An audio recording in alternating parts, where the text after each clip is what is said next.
There is a lot to be said for, the largely monolithic viewpoint you see from K through 12 all the way through university education.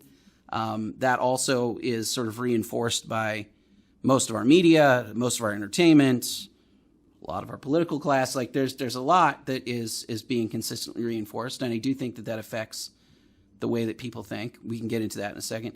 The other thing that I think it's really interesting is about the use of the word propaganda, because I see that word thrown around a lot on like our YouTube channels. I know, Jen, you see it sometimes in reactions to the stuff that your organization does.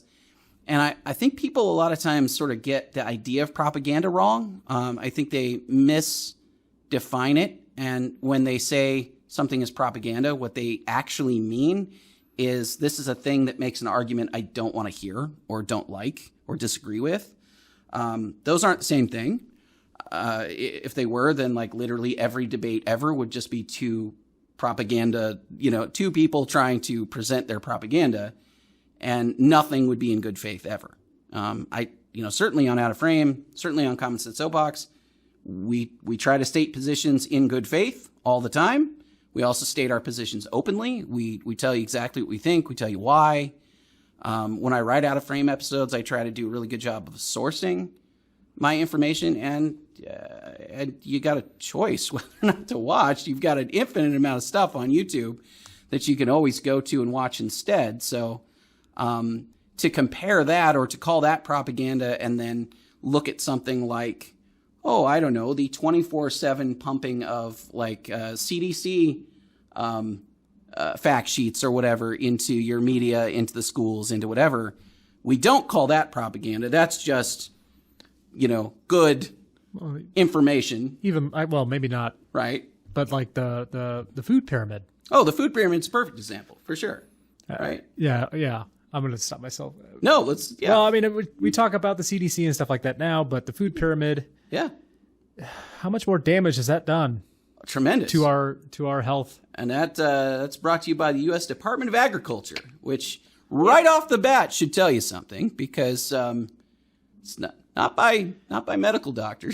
This is some inside baseball, but the U.S. Department of Agriculture is basically ran on a 10-year basis with the Farm Bill. Yeah. What a blank show that process is. No. It is literally every 10 years the Farm Bill comes up, and the amount of stuff that's loaded into that thing would just blow your mind. Which, if I'm not mistaken, was a temporary government subsidy program. Weren't all of them in the 40s? Pretty sure. It's crazy. Very temporary. So temporary that it's lasted 80 years or whatever. And it being from the state of Kansas, obviously farming is a huge part of the economy there, and it's pretty disgusting. Yeah. What farmers and farming associations have to do. And yet that information is the only nutritional information that you will very likely see if you attend a public school. Yep. Right? Yeah. Which is like 90% of kids. So, like, here's your one bit of information.